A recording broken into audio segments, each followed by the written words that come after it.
तरक्कियों की दौड़ में उसी का दौर चल गया, तरक्कियों के दौर में उसी का दौर चल गया, बना के रास्ता जो भीड़ से निकल गया।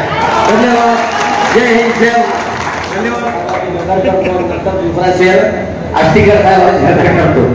पहिले आपले या सत्कार समारंभाचे अध्यक्ष माननीय जयप्रकाशजी दानेश्वर साहेब यांच्यासाठी एक शेर अर्ज करतो कि उर्दू का शेर है, हिंदी का।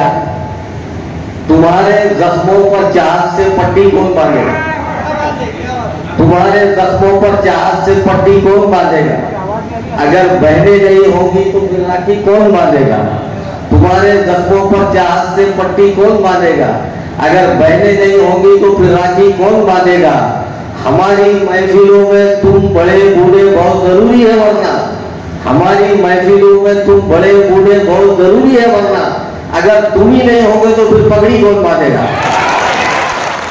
ना सर झुका के जिए, ना सर उठा के जिए, ना सर झुका के जिए, सितमगर के आंखों में आंखें मिलाकर जिए।